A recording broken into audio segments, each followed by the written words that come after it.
ವಾರ್ತೆಯ ಮುಖ್ಯಾಂಶಗಳು. ಪಂದಳ ಹಾಗೂ ಸಮೃದ್ಧಿಯಿಂದ ಸಂಭ್ರಮದ ಸ್ವಾತಂತ್ರ್ಯೋತ್ಸವ. ವಂದೇ ಮಾತರಂ ಗೀತೆಗೆ ಅಗೌರವ ತೋರಿಸಿದ್ದಾರೆಂದು ಆರೋಪಿಸಿ ಸೋನಿಯಾ ಗಾಂಧಿ ಹಾಗೂ ರಾಹುಲ್ ಗಾಂಧಿ ವಿರುದ್ಧ ಪ್ರತಿಭಟನೆ ನಡೆಸಿದ ಬಿಜೆಪಿ ಕಾರ್ಯಕರ್ತರು. ಮಿನಿ ಮಂತ್ರಾಲಯದ ನಾಗರಕಟ್ಟೆಯಲ್ಲಿ ಶ್ರದ್ಧಾ ಭಕ್ತಿಯಿಂದ ನಡೆದ ನಾಗರ ಪಂಚಮಿ.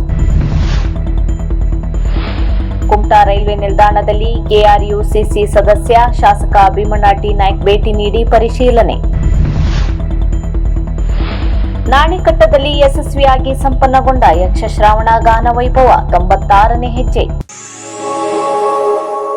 ಉತ್ತರ ಕನ್ನಡ ಜಿಲ್ಲೆಯ ಸಿದ್ದಾಪುರ ತಾಲೂಕಿನ ನಾಣಿಕಟ್ಟದಲ್ಲಿ ಇತ್ತೀಚೆಗೆ ಸಿದ್ಧಿವಿನಾಯಕ ದೇವರಿಗೆ ಪೂಜೆ ಸಲ್ಲಿಸಿ ನಂತರ ಸಂಜೆ ನಡೆದ ಯಕ್ಷಶ್ರಾವಣ ಗಾನ ವೈಭವ ಸಮಾರಂಭವು ಬಹಳಷ್ಟು ವಿಜೃಂಭಣೆಯಿಂದ ಜರುಗಿತು. ಪದ್ಮಶ್ರೀ ಪ್ರಶಸ್ತಿ ಪುರಸ್ಕೃತ ಚಿಟಾಣಿ ರಾಮಚಂದ್ರ ಹೆಗ್ಡೆಯವರ ವೇದಿಕೆಯಲ್ಲಿ ವಿನಾಯಕ್ ಸುಬ್ರಾಯ್ ಭಟ್ ಮತ್ತಿಹಳ್ಳಿಯವರ ಉಪಸ್ಥಿತಿಯಲ್ಲಿ ಯಕ್ಷಶ್ರಾವಣ ಗಾನ ವೈಭವ ಕಾರ್ಯಕ್ರಮವನ್ನು ಶ್ರೀ ಸಿದ್ಧಿವಿನಾಯಕ ದೇವಸ್ಥಾನದ ಸಭಾಭವನದಲ್ಲಿ ಏರ್ಪಡಿಸಲಾಗಿತ್ತು. ಸಮಾರಂಭದ ಉದ್ಘಾಟನೆಯ ಮೊದಲ ಯಕ್ಷಗಾನದ ಹಾಸ್ಯ ಚಕ್ರವರ್ತಿ ದಿವಂಗತ ಶ್ರೀಧರ್ ಭಟ್ ಕಾಸರಕೋಡ ಇವರಿಗೆ ಶ್ರದ್ಧಾಂಜಲಿ ಸಲ್ಲಿಸಲಾಯಿತು. ಇದೇ ಸಂದರ್ಭದಲ್ಲಿ ಯಕ್ಷಗಾನದ ಕಲಾವಿದರಾದ ಅಣ್ಣಪ್ಪ ನಾಣಿಕಟ್ಟ ಇವರಿಗೆ ಗೌರವಿಸಲಾಯಿತು.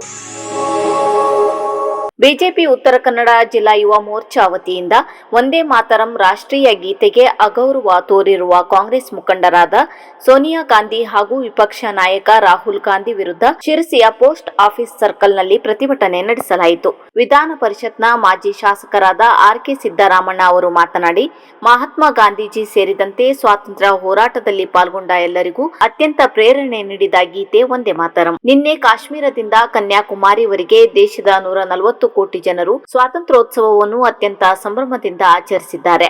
ವಂದೇ ಮಾತರಂ ಗೀತೆ ರಚನೆಗೆ 150 ವರ್ಷ ತುಂಬಿರುವ ಹಿನ್ನೆಲೆಯಲ್ಲಿ ಪೂರ್ಣ ವಂದೇ ಮಾತರಂ ಅನ್ನು ಹಾಡುವಂತಹ ನಿರ್ಣಯವನ್ನು ಜೊತೆಗೆ ಕಾನೂನು ಕೂಡ ನಮ್ಮ ಕೇಂದ್ರ ಸರ್ಕಾರ ಮಾಡಿದೆ. ಆದರೆ ಕಾಂಗ್ರೆಸ್ ಕೇಂದ್ರ ಕಚೇರಿಯ ಸ್ವಾತಂತ್ರ್ಯೋತ್ಸವದ ಧ್ವಜಾರೋಹಣ ಸಂದರ್ಭದಲ್ಲಿ ವಂದೇ ಮಾತರಂ ಹಾಡುವಾಗ ಸೋನಿಯಾ ಗಾಂಧಿ ಅವರು ರಾಷ್ಟ್ರೀಯ ಗೀತೆ ವಂದೇ ಮಾತರಂ ಅರ್ಧಕ್ಕೆ ನಿಲ್ಲಿಸುವ ರೀತಿಯಲ್ಲಿ ಸನ್ನೆ ಮಾಡಿರುವುದನ್ನು ಅವರ ಹಾವಭಾವದಿಂದ ನಾವೆಲ್ಲರೂ ನೋಡಿದ್ದೇವೆ. ಇದು ಕೇವಲ ಅಗೌರವ ಅಷ್ಟೇ ಅಲ್ಲ, ಇದು ದೊಡ್ಡ ಅಪಚಾರ. ಇದನ್ನು ಭಾರತೀಯ ಜನತಾ ಪಾರ್ಟಿ ಖಂಡಿಸುತ್ತದೆ. ಜೊತೆಗೆ ಅವರ ವಿರುದ್ಧ ಕಾನೂನು ಕ್ರಮಕ್ಕೆ ಇರುವ ಅವಕಾಶವನ್ನು ಕೂಡ ನಾವು ಪರಿಗಣಿಸುತ್ತಿದ್ದೇವೆ ಎಂದರು. ಅನೇಕ ಹೋರಾಟಗಾರರು, ಮಹಾತ್ಮ ಗಾಂಧೀಜಿಯವರಿಂದ ಹಿಡಿದು ಎಲ್ಲ ಹೋರಾಟಗಾರರಿಗೂ ಕೂಡ ಪ್ರೇರಣೆ ಕೊಟ್ಟಂತ ಯಾವುದಾದ್ರೂ ಒಂದು ಸಂಗತಿ ಇದ್ರೆ ಅದು ವಂದೇ ಮಾತರಂ. ವಂದೇ ಮಾತರಂ ಆ ಗೀತೆ ಪಂದಳ ಮತ್ತು ಸಮೃದ್ಧಿಯಿಂದ ಸ್ವಾತಂತ್ರ್ಯೋತ್ಸವದ ಆಚರಣೆ. ಸ್ವಾಮಿ ವಿವೇಕಾನಂದ ನಗರದಲ್ಲಿ ಹಬ್ಬದ ವಾತಾವರಣ ಸೃಷ್ಟಿಯಾಗಿದೆ ಎಂದು ನಿವೃತ್ತ ಯೋಧರಾದ ರಾಜೀವ್ ಮಂಜುನಾಥ್ ಮಹಾಲೆ ಇವರು ಸ್ವಾತಂತ್ರ್ಯೋತ್ಸವದ ಅಂಗವಾಗಿ ಪಂದಳ ಚಾರಿಟೇಬಲ್ ಟ್ರಸ್ಟ್ ಹಾಗೂ ಸಮೃದ್ಧಿ ಮಹಿಳಾ ಮಂಡಳ ಇವರ ಸಂಯುಕ್ತ ಆಶ್ರಯದಲ್ಲಿ ಸ್ವಾತಂತ್ರ್ಯೋತ್ಸವದ ಅಂಗವಾಗಿ ಹಮ್ಮಿಕೊಂಡಿದ್ದ ಧ್ವಜಾರೋಹಣವನ್ನು ನೆರವೇರಿಸಿ ಮಾತನಾಡಿದರು. ನಂತರ ನೂತನವಾಗಿ ಆಯ್ಕೆಯಾದ ಶ್ರೀ ಮಾರಿಕಾಂಬಾ ದೇವಸ್ಥಾನದ ಧರ್ಮದರ್ಶಿ ಮಂಡಳಿಯರಿಗೆ ಅಭಿನಂದಿಸಿ ಗೌರವಿಸಲಾಯಿತು. ಹಾಗೂ ಧ್ವಜಾರೋಹಣ ನೆರವೇರಿಸಿದಂತಹ ನಿವೃತ್ತ ಯೋಧರಾದ ರಾಜೀವ್ ಮಹಾಲೆ ಮತ್ತು ಕೇವಲ 11 ನಿಮಿಷದಲ್ಲಿ 155 ಯೋಗಾಸನವನ್ನು ಪ್ರದರ್ಶಿಸಿ ಇಂಡಿಯಾ ಬುಕ್ ಆಫ್ ರೆಕಾರ್ಡ್ಸ್ನಲ್ಲಿ ಹೆಸರನ್ನು ದಾಖಲಿಸಿಕೊಂಡಿರುವಂತಹ ಕುಮಾರಿ ಆಕರ್ಷ ಪ್ರಶಾಂತ್ ಹುಲೇಕಲ್ ಇವರಿಗೆ ಸನ್ಮಾನಿಸಿ ಗೌರವಿಸಲಾಯಿತು. ಬೃಹತ್ ಉಚಿತ ಆಯುರ್ವೇದಿಕ್ ಆರೋಗ್ಯ ತಪಾಸಣಾ ಶಿಬಿರದಲ್ಲಿ ಹಮ್ಮಿಕೊಂಡಿದ್ದ ಸ್ಪರ್ಧೆಯಲ್ಲಿ ವಿಜೇತರಾದವರಿಗೆ ಬಹುಮಾನ ವಿತರಣೆಯನ್ನು ಡಾಕ್ಟರ್ ಗೀತಾ ಹೆಗ್ಡೆ ಅವರು ನಡೆಸಿಕೊಟ್ಟರು. ನಂತರ ಸೀಮಾ ಭಾಗವತ್ ನಟರಾಜ ನೃತ್ಯ ಶಾಲೆ ಇವರಿಂದ ಸಾಂಸ್ಕೃತಿಕ ಕಾರ್ಯಕ್ರಮ ಮತ್ತು ಮನೋಜ ಪಾಲೇಕರ್ ಇವರ ಕಲಾಭಾರತಿ ತಂಡದಿಂದ ಕಿರುನಾಟಕ ಹಾಗೂ ಇನ್ನಿತರ ಸಾಂಸ್ಕೃತಿಕ ಕಾರ್ಯಕ್ರಮವನ್ನು ಹಮ್ಮಿಕೊಂಡಿದ್ದರು. ಶ್ರೀ ಪಂದಳ ಚಾರಿಟೇಬಲ್ ಟ್ರಸ್ಟ್ನ ಸದಸ್ಯರಾದ ಚಂದ್ರು ಮಡಿವಾಳ್ ನಿರ್ವಹಿಸಿದರು.